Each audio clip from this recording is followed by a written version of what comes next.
Hi, everybody. My name is Dan Boul. I'm president of 65 Amps. I'm coming at you from my office in Los Angeles, California. Today is Wednesday, March 20th, 2013, if you can believe that. Time sure flies. It is the first day of spring, as a couple people have pointed out here. We are recording this show every Wednesday at noon Pacific time, because I'm in Los Angeles, California, where Pacific time is apparently what everyone's decided to use. For those of you who are tuning in for the first time or watching a recording for the first time, there's a live chat window here on the screen next to me, which I'll be reading most of the time and not looking directly into the camera, unfortunately. But I try not to say also, occasionally we do use some grown-up words. If you're offended by the occasional dirty joke or blue language, I'm giving you fair warning. We try to keep it down, but we are grown-ups and most of us are like juvenile guitar players. So we like to say poo-poo and doo-doo and all these sorts of things. Don't want to offend anybody, so I'm giving you fair warning. So today, I want to talk about, there's lots of funny cussing going on in the chat window here. What up, nerd, says Justin Magana. Hey, Ken Christian, how are you, buddy? Christopher Bott. Jam Nolaya. I like that. That's a good handle. We got a very nice crowd on here today. Normally I play guitar on these shows, but we moved recently and we've been so busy that I haven't finished setting up my rig. And there's no real excuse for it other than I can't get it done. So I apologize for that. Hopefully in the very near future I'll be playing live guitar for you and showing you 65 amps again. When we can have some fun that way. I miss it. I think it's been about 10 or 11 weeks since I played guitar. And I really love sitting around doing this for you guys, but I haven't been able to do it. I apologize sincerely. Justin Magana says, that's okay. I'm playing guitar while I watch. Right on, man. Play me some ZZ Top, dude. Very fun. And so what's going on at 65? We are finally getting our cabinet shop up and running. And there's a big loud squealing outside. Hello, something's feeding back out there. We're getting cabinet shop up and running, so cabinets are starting to fly out the door. We've actually been way ahead of our cabinet production, which is getting caught up. Right now we have almost 50 odd chassis in there waiting for wood. So I know there's a lot of you guys who have ordered amps and are waiting on them. And some of our stuff is a couple of weeks late right now, and I do sincerely apologize for that. It's been unavoidable, but the new cabinets look great. Really, really good. Les Fenderson points out that I said wood. I did. I said wood. Steve Kirk says, what kind of food do you need to order to get Miles to show? That's a good question. I don't know. I miss having Miles around a lot. Miles is kind of like my Uncle Miles. He's a good man. Clifton Bolger says, waiting for wood. I used to know a girl like that. Well, spent 5 years with her one night. It's my favorite Jerry Lewis joke. So the guys are also getting some gear ready to go over to Music Mesa. I'm not going to Mesa, but we'll have amps there, and our international sales guy is going to be there. So for those Europeans who are tempted to go to Frankfurt, we'll have some gear there that you can play. And our international sales guy's name is Gustavo Afont, who is a ridiculously good, like, heavy metal guitar player. And it's so fun to watch him play our amps because he just shreds, you know, and our amps don't do that.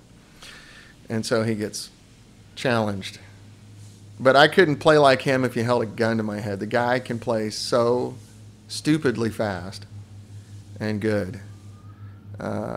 Kevin Geyer says, I have a big enough mess of hair. I get it. I get it. I get it. Jangly shred. Yeah, that's right. He shreds like Can't Buy Me Love or something. Can't buy me love. Love. Can't buy me love.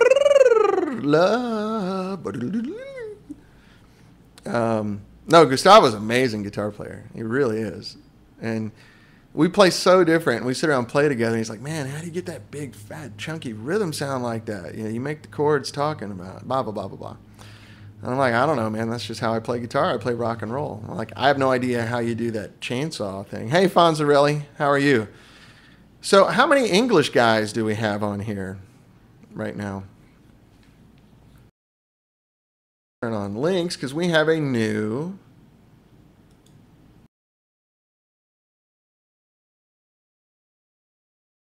Kevin Geyer. Yeah, you're a shredder, aren't you, Kevin? I want to be sedated.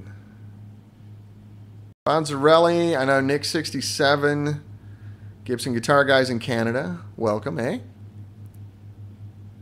Glad to have our Canadian brothers on.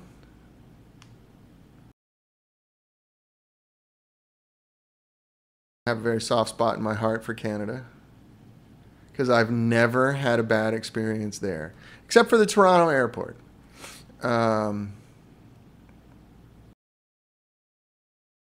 Bad West Coast Canadian English. Oh, no, the Westies are great. Canada here too, eh? Oh, yeah. Oh, I love Canada.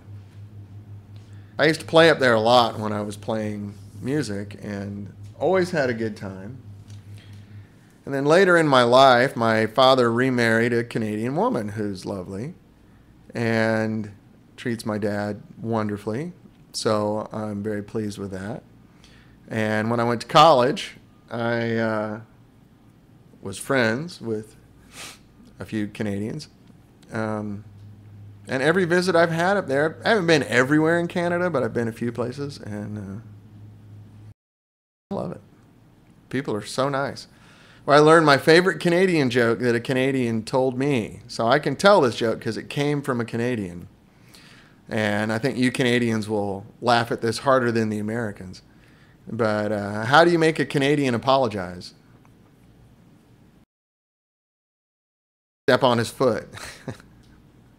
Because they're that nice. They're just that nice. They do say a boot and go to their house. Depends on where you are. That's regional accent, but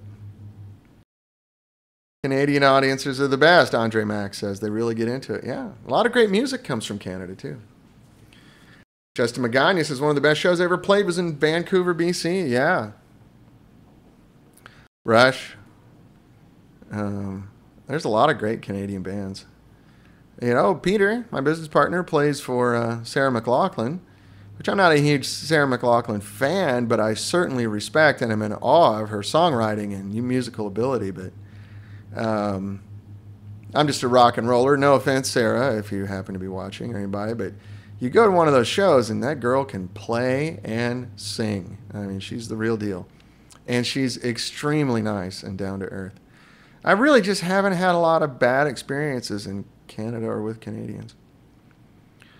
Fonzarelli. Oh, this is a good question. I'll give you... And Canadians, can you jump in on this? Because I think this is an important distinction. Because I've always tried to understand...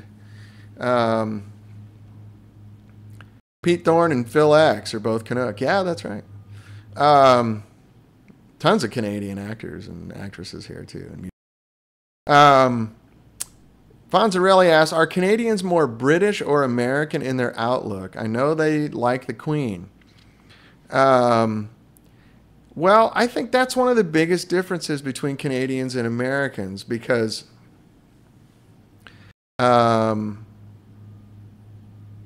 you know, there was a period in our history where we decidedly wanted to be exactly opposite of Britain. And the Canadians never went through that. They love their ancestral homeland. Mickey Kidd from the damp UK. Okay, guys, I have something to talk about England here in a second. So Canadians, they're proud of their British history and heritage, and they try to keep some of it. Not exactly like Britain, but they're proud of it, and there's a lot to be proud of. But since the United States decided at one point we were going to go off on our own, the cultural shift here was to be very un-British. So if the British would be reserved and calm about things, we would be crazy and exuberant about it. And for no other reason, really, than just to be opposite of the British. That was 200 years ago. But I think that's one of the things that separates us. It's weird. Here in America, we think of Canadians as being our brothers. I don't know that Canadians think of Americans as being their brothers. But we certainly do, and we're keenly aware that they have mixed feelings about us, and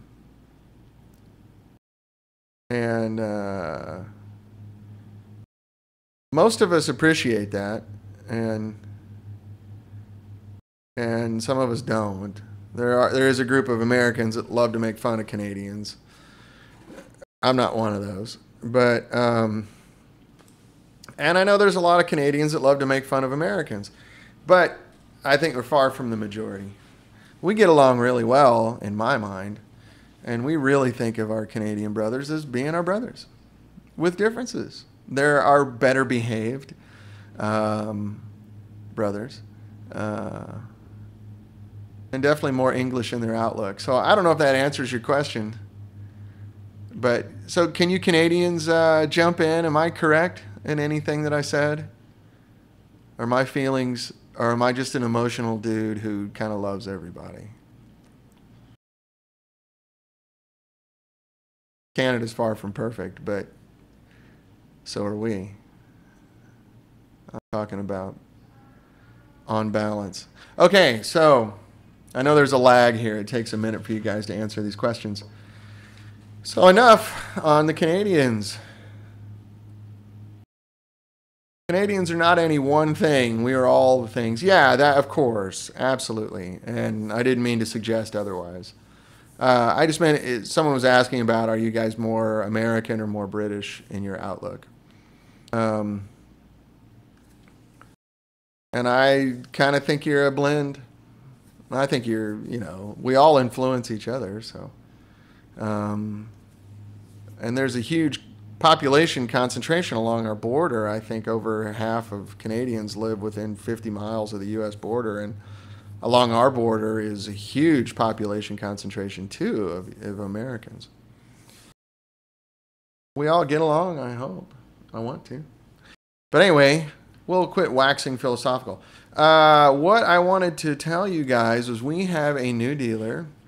I'm going to get you the link here in a second. We have a new dealer in England, and I sought this out because there were a lot of you guys on the show asking where you can get a 65 in England. And so I'm going to get you the link here in a second before I say the name. Some of you probably know it already. But they've placed a very substantial first order. And it's being built right now. And should hopefully be there pretty soon. More British unless you're French. Yeah, okay, good point. I kind of left out Montreal there. Left off Quebec. They're very French. But anyway, if you are English, I think we got at least 4 English guys on here that I know who have asked me, where can I get 65 amps in the UK? There you go. Peach Guitars. Our man, John Priest, is the proprietor of that store in Braintree, Essex. That's right. And I love the name Braintree. I want to go there and like pick some brains. Hey, can I pick your brain? No, I'm sorry, I'm all out, but you can go to the Braintree and and get some more. So Essex isn't too far from London. You can get there on the train pretty quickly, and I think they will let you carry your amp home on the train. Link doesn't work. I allowed links. Yeah, links are working. It's just peachguitars.com. Drummers would chop down all the trees. Worked for me. Okay, good. Yes, it does. Okay, good. John Priest is the guy. Bill Studio said, hey, is that number right on your Ustream? Do you currently have 65,527 viewers? No, that's the number of viewers in the past week. That resets every time I do a new show. When I finish this show and post the new one, it'll change.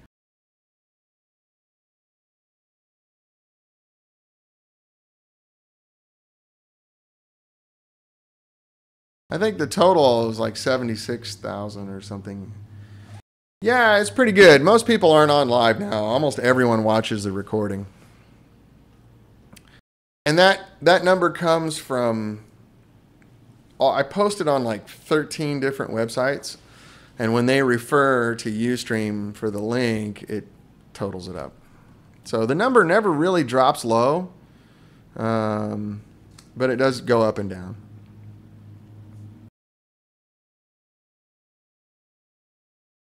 Stalkers like Frankie and I watch it live. Is Frankie here? Frankie White. Last time I talked to Frankie, she was hanging out in Nashville a lot. Trying to write songs.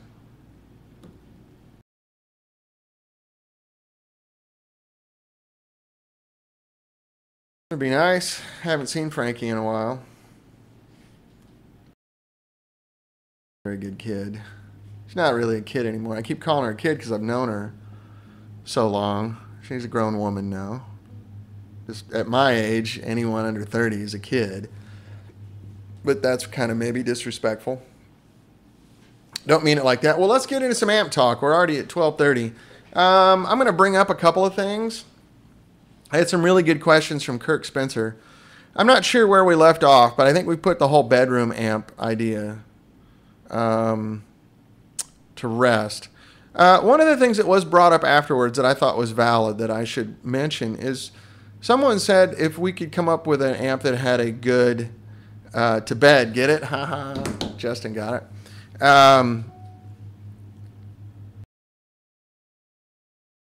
Anyway, well, it's good questions coming in here.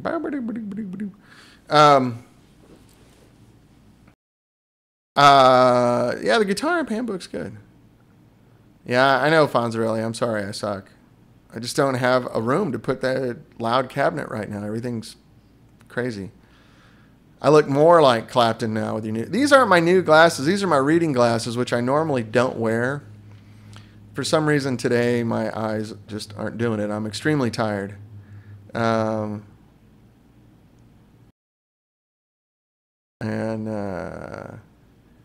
So anyway, but someone did bring up the fact that they could really get good use out of having a good record out, like a silent record. They suit me, thank you very much. Nerd. Oh, that's right. I am a nerd. I own that. Definitely a nerd. But having a good silent record would be more useful than having an amp that just played at low volumes. I think we've been over the whole thing. You turn a guitar amp down so low, like my guitar player fingernails,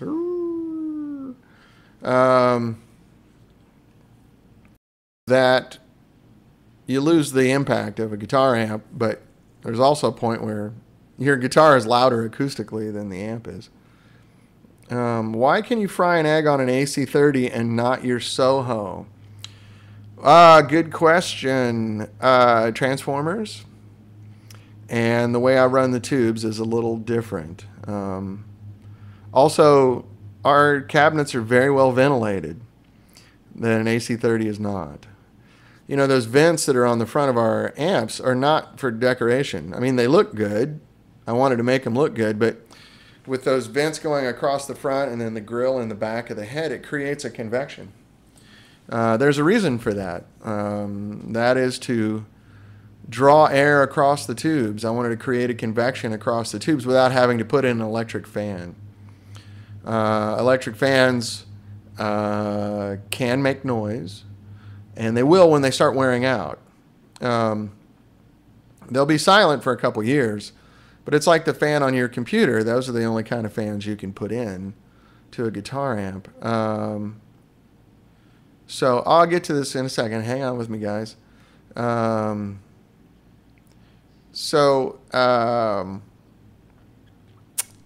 the vents are, there's some physics involved in that. It creates a draft. The heat from the tubes pulls air in from the back and blows it out the front. And it really helps the tubes stay cooler. AC30s were not ventilated very well. Those tubes were, you know, horizontal, sort of in a box. And yeah, your producer won't get hot. That's because it's a high current, low voltage thing. Those tubes will never get, hang on a sec.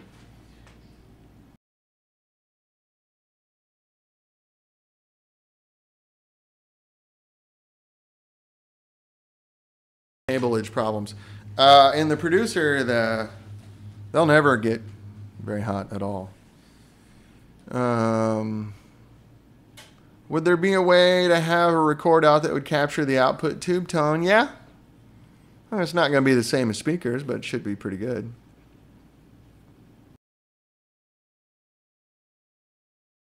Bill Studio says, because they don't get hot, does that reduce the top performance of the tube? Not at all.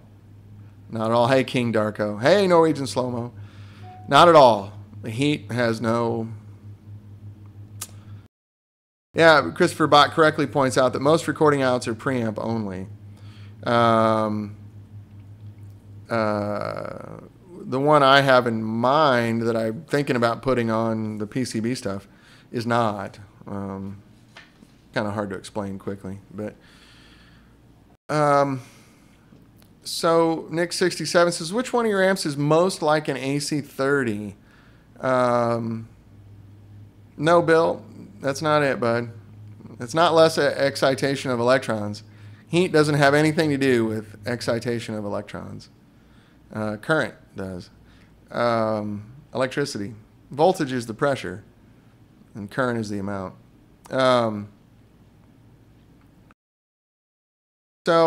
The one that's most like an AC30 is going to be our Soho. You know, the regular Soho is only 2 EL84s, so it's not going to get big, loud, clean like an AC30 does, but it sounds the most like an AC30. So,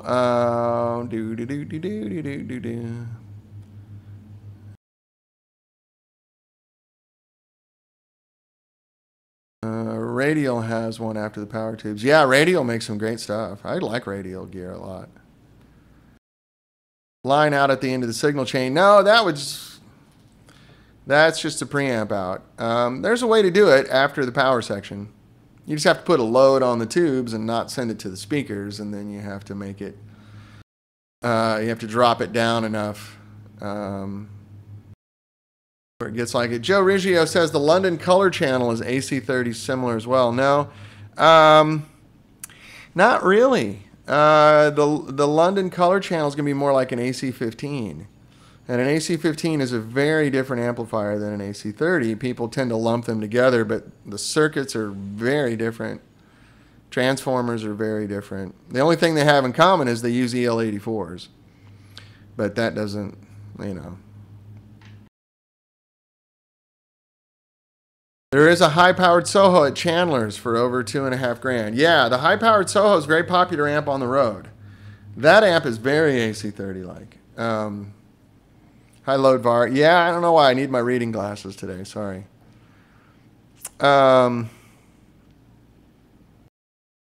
External factors aside, is there anything in amp or circuit design that makes an amp more likely to feed back?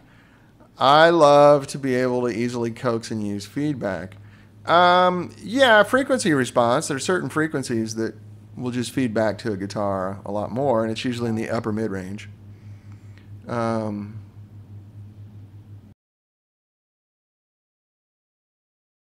Bill Studio says basically that is what you're doing when you had your amp in the other room. No, I just had it in the other room so it wouldn't kill this mic. I just ran a mic cable out there, and it wasn't a power amp out at all. It was a live speaker cabinet being microphoned. Rock, rock, rock. What is the left-right switch on my Soho head in between the volume and the treble knobs? That's a little booster. It's a little global booster. Kind of initially put it on there to sort of compensate between single coils and humbuckers. But it's just a little boost, global boost. Guitar placement helps with feedback. Yeah, a lot of it depends on your pickups. I use pickups that aren't potted intentionally because I like to use...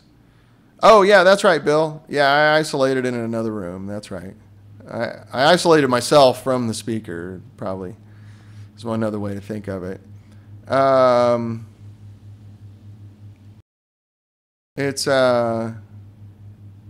Yeah, ISO cabs are okay. I wanted to get some room sound because, you know, what I want to do on this broadcast is give you an idea of what it really sounds like to be in the room. So, like, I don't EQ it.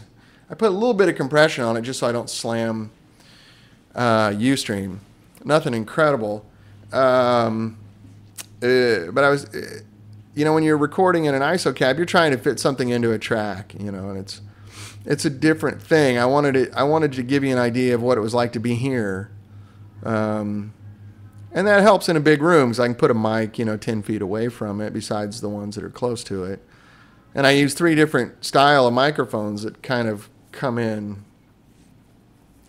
and fill in the gaps, you know, because a ribbon mic sounds like this, and a dynamic mic sounds like that, and a large diaphragm mic sounds like that. But they all have holes in them. They're not complete. So I try to mix them together and get a full, robust sound. It's not a sound you'd use on a track. It's a sound that you would use. You know, I wanted to give you the feeling like you're in a music store checking out amps, or you're at home, or whatever. Lodvar says, can you explain the smooth switch on the Tupelo? Yeah, absolutely. What the smooth switch is doing is getting rid of crossover distortion on the amp when you push it into clipping. The net effect of it is when you're playing it, it sounds like it's got more gain, or the tubes sound bigger.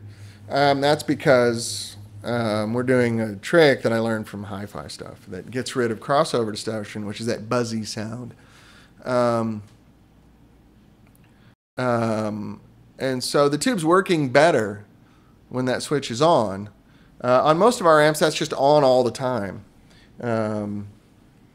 But on the Elvis and the Tupelo, we thought it was worth putting a switch on because it was so noticeable when you had it in and out. So for those particular circuits.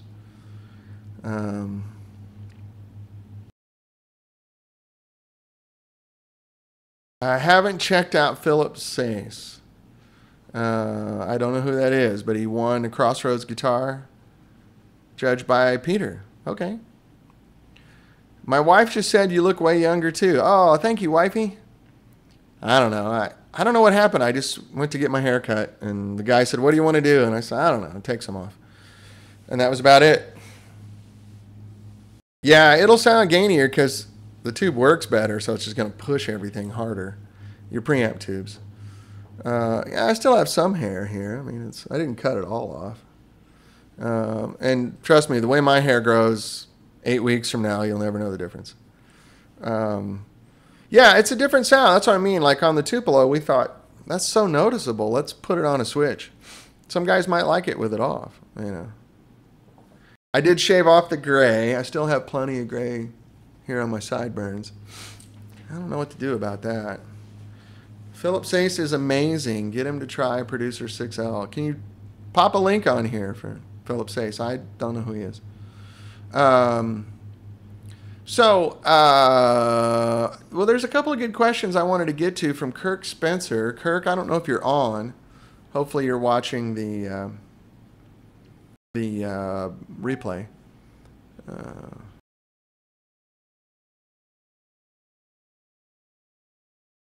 So Uh,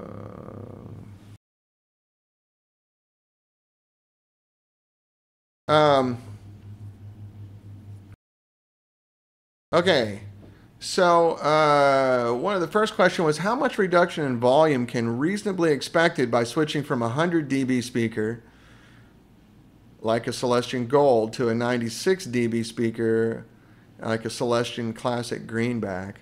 A little bit. It's not much. Um, it's. I know what you're going for here. I know what the basis of this question is. How can I play in my bedroom, or how can I play at home? The speaker's not going to make that much difference.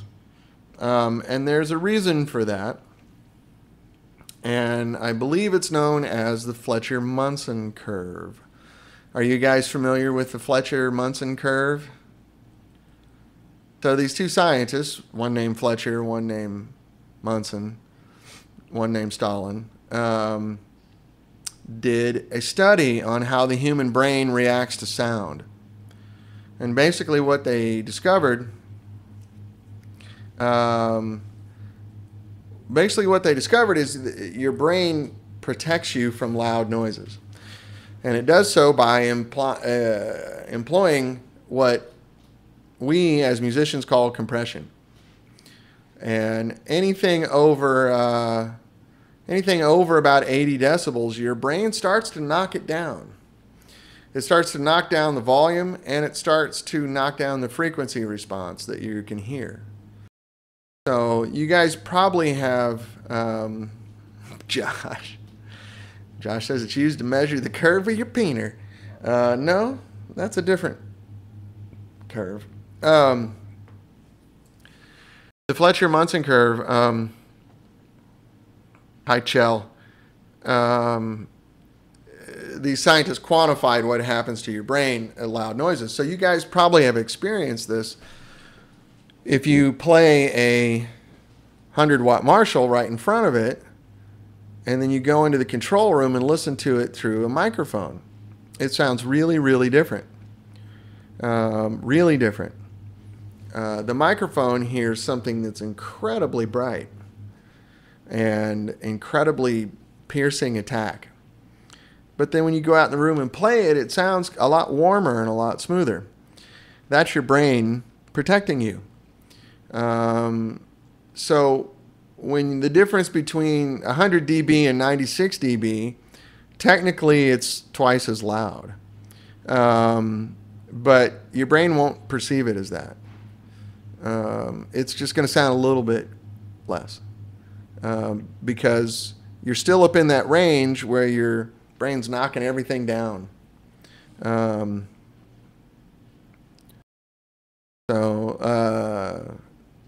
you're not going to see a big difference. You know, like a 412 loaded with 4 greenbacks is a little quieter than a 412 loaded with H's. Not dramatic at all. I would say 5% difference. Even though technically it should be a lot quieter, it's still 96 decibels. That means 100 dB rating means 1 watt in gives you 100 dB of sound. So, difference between 96 and 100 decibels is not a whole lot. Nick67 says, my ears are just not able to get the treble the same after 25 years. That's very normal, yeah. Best amp for older guys. You know, our brighter amps would be the Empire and the Producers. Hi, Martin. How are you, buddy? The Soho's also pretty bright. They're all pretty bright. I mean, they have the ability to get really bright. They're not necessarily super bright by nature, but with the tone controls, you can make them very bright. EL84 amps will not be as bright as other amps because they just don't do that. They can still be pretty bright, you know, like an AC30 is really bright, but Elvis is very bright. Just kills the audience. Yeah. What's the best speaker for reducing highs? Greenback's good for that. Alnico Blue is not very bright. Yeah, the Elvis is bright. That's right. We kind of tweaked your Elvis, though, didn't we, Steve?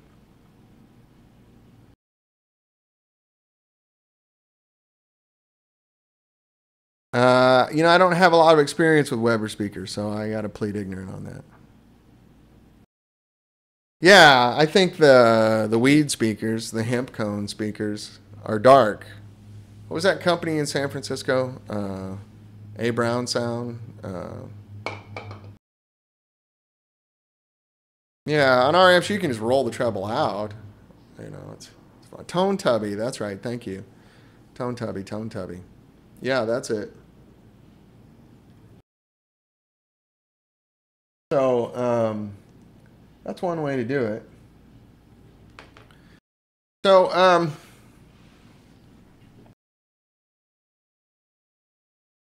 that's kind of that.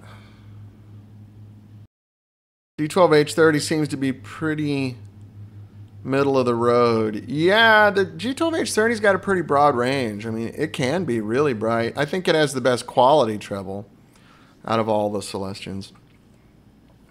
Yeah, Fanes can be dark. Definitely. Philip rocks, man. I don't know what that means. So, wow, we're almost to 1 o'clock already. The other question I got was, is it possible to boost the juice on channel 1 of the producer to increase the clean volume compared with the dirty volumes on channel 2? No, not really, because it's only a 28 watt amp. So it's only going to go so loud, so clean. I think if you went... I mean, the thing to not worry about is that the knobs are in the same position. If you have to run the knob on one channel on 3 and the other one on 7, that's fine. Producer gets pretty darn dirty, too. I can't imagine you'd have a hard time balancing the dirty with the clean. But, hey, you know, it is what it is. Let's see.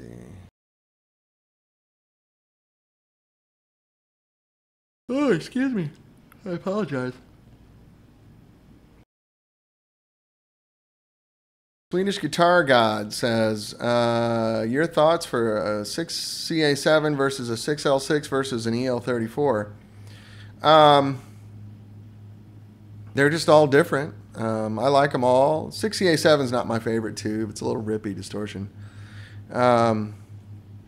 Nick67 asks, which one of your amps gets the best clean headroom?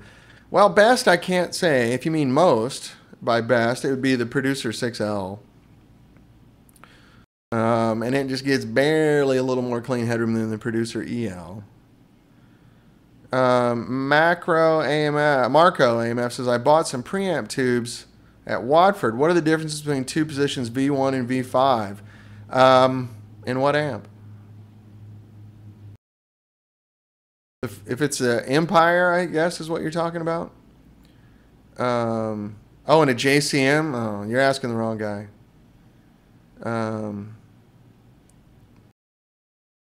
Jane Norby says, do you ever consider an amp with one power tube and one preamp tube? You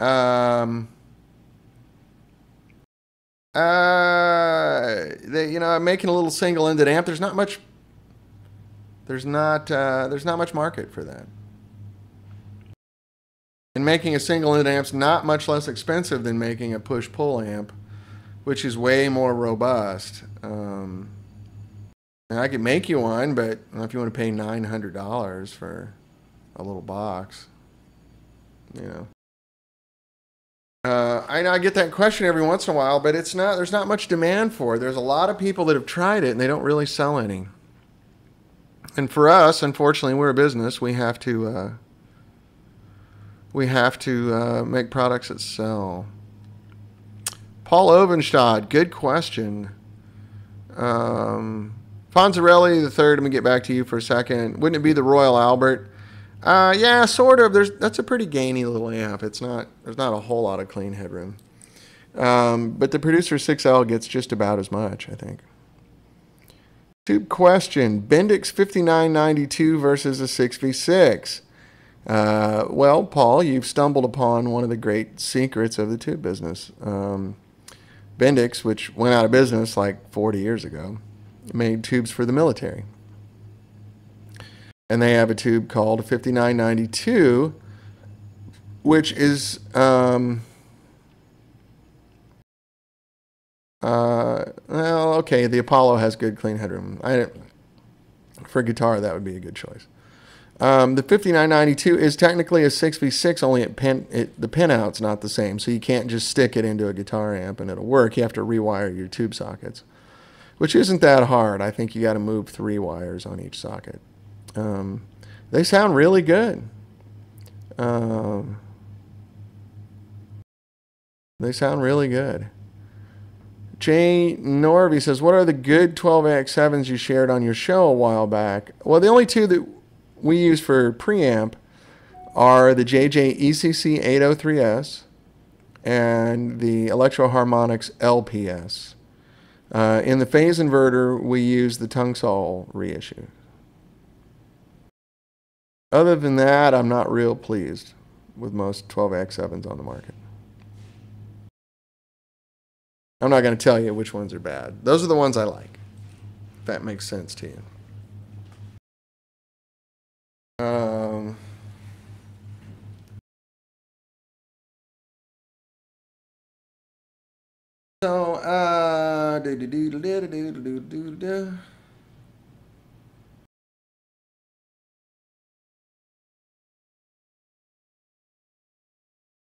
excuse me.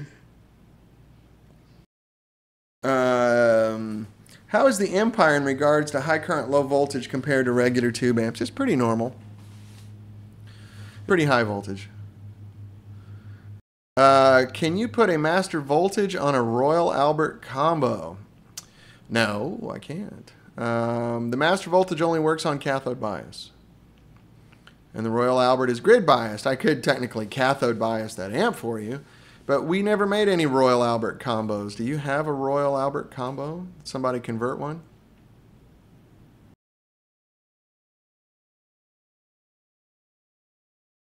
I made one for Vince Gill. Yeah, those are the preamp tubes with the larger plates. That's right. Can we talk about your EQ circuitry? Sure.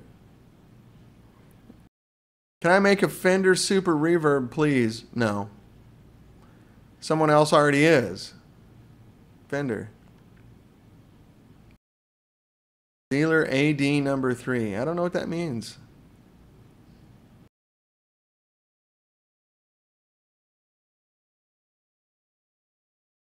Please, no. Advertised as number 3. Huh.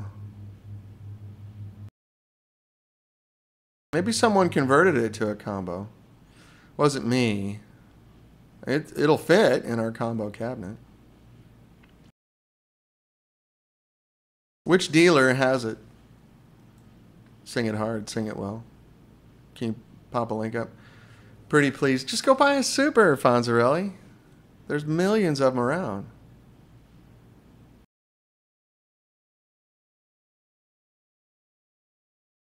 Next, is there a standard EQ that you use, or is it different for each amp, passive or the band Daxol? No, we've got about 4 different kinds of EQ. I mean, I like to just use a tone knob if I can.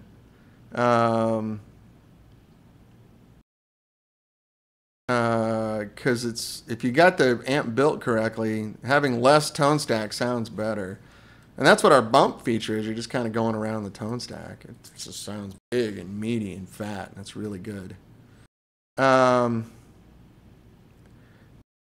Harrison, have you thought about doing something Dumble-like? Never. Never will.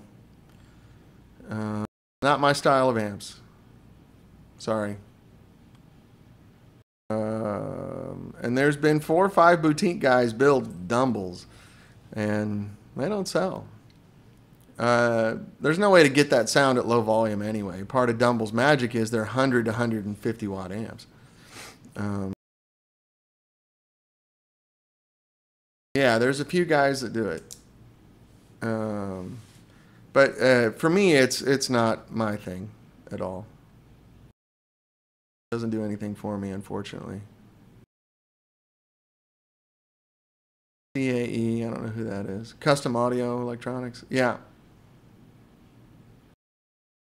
I have only played one Jim Kelly amp, and it was nice. I liked it. It's a big, loud, clean, straightforward amp. The original ones, I think he had to quit making because the B plus voltage on those were so high you couldn't use any modern tubes in them. I know guys have made them at lower voltage. They sound fine. I've only played one. Be honest with you, again, that's not my thing. Could I make a Roland jazz chorus? Oh yeah, sure. How much money you got?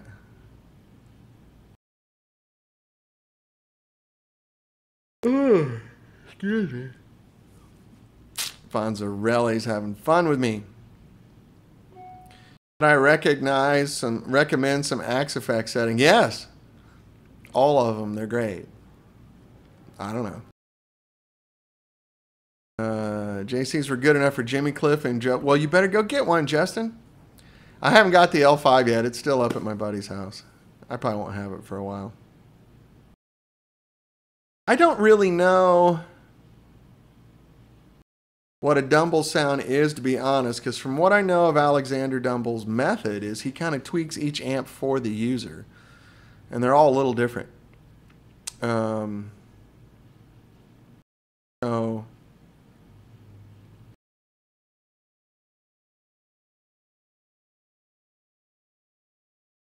excuse me. How about putting a noise gate on it? Just buy a pedal. If I put one in the amp, you're married to it. Pedals get better every year, and they're cheap. They're $80 or something.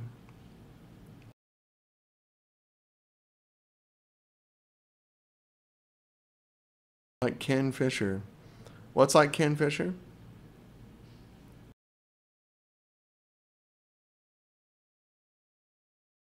Ken was amazing.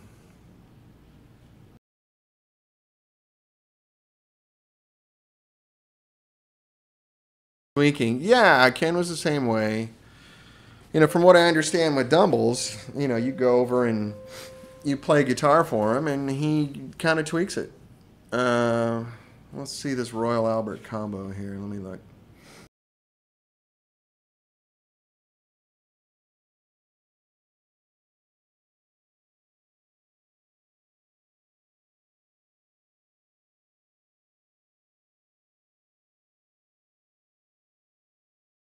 Royal Albert combo.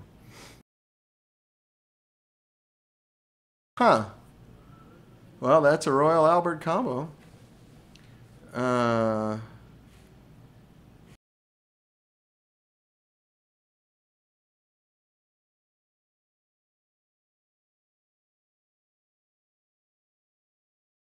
Well, he correctly states here that Vince Gill owns and plays number 1 and 2, and I did make combos for Vince Gill.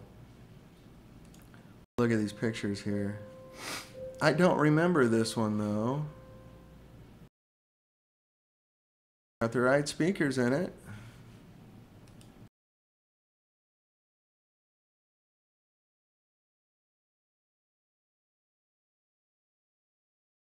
And the serial number says Royal Albert Combo. Made in 2008.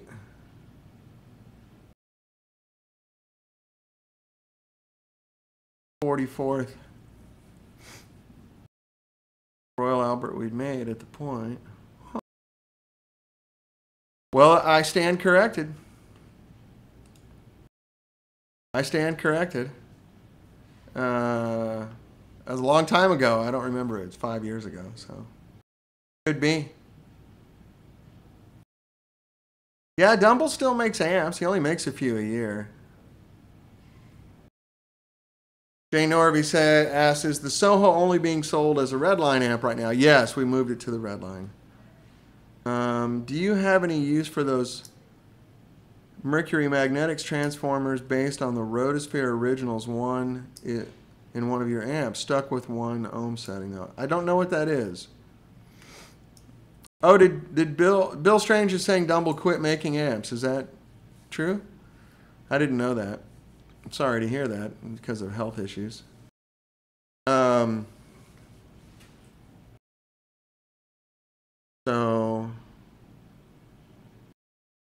I knew he had health issues. Has for a while. I didn't know that he'd stopped making gear, though. Sorry to hear that. He's a unique guy. Very unique guy. Well, guys, we're at 1 o'clock. King Darko asked the embarrassing question, how far along are you with getting your office rig set up? Not far enough. I got my board and I got my mics out, and I don't have anywhere to put a speaker cabinet yet, so.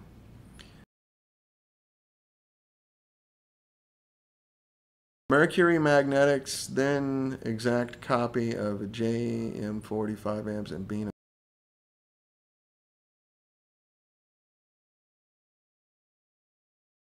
Silent Sister, yeah.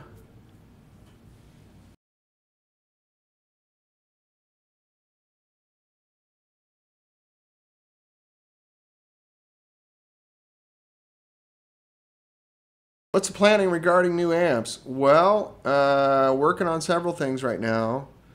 We'll have something new for the hand-wired line next year. Yeah, come on out, Bill. And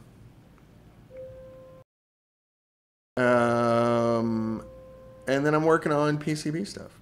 So, Swedish Guitar God asks, what about a JJ ECC 83S in V1 or as a PI? It might work in the phase inverter, but I wouldn't use it in V1. That tube has no plate at all. It compresses and squishes really easy and gets a really squishy little distortion. It's a very short plate. Guitar Dom, got to take the kids to the dentist. See you next week. Dan, keep up the good work. Thank you, Dom. Appreciate you, buddy. Thanks for dropping in. I'm going to go ahead and sign off here in a minute myself. How are the boost pedal chassis looking? Thank you, Kevin. Slow. Unfortunately slow. So. Wish they weren't. I wish they were ready, but they're not. So.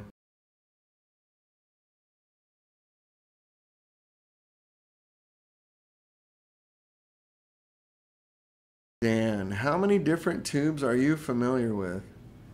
You mean tube models or tube brands? As far as tube models go, I know the ones that are used in regular audio pretty well, but that's about it. Mickey Kid, have a good night. Go to Peach Guitar. Peach Guitars in Braintree, Essex. Braintree. And get me a brain while you're there off the tree. My pleasure, guys. Yeah, I'm going to go ahead and call it unless you have some emergency question you want to get in. If not, I'll see you next week. I'm sorry it's a little bit of a short show today. I'm a busy guy. Dig the haircut. Thank you. Thank you guys so much. It's always a pleasure to talk to you. And I'm very honored that you want to sit here and talk tech with me, even though I don't have my guitar rig up. But we will. FS7, hey Frank, good to see you. See you next week. Lodvar, Foosh, sing it hard, sing it well. Swedish Guitar God, bye-bye. Bill Studio, thanks for the good questions today. No, you rock. I'm serious, you rock. You streamer 094054. All right, guys. Have a great week. I will see you soon. I'm still on Facebook and email and all those things if you want to talk about stuff. Oh, Spinal Tap 1. Stone Pony I'll still make on request. We just pull it out because it wasn't moving real fast. It's got an oddball tube in it. People are kind of weird about that. So, I love the Pony myself. I think it's fantastic. So, on that happy note, I wish you guys a good week and all the best, and I will see you very soon. Take care.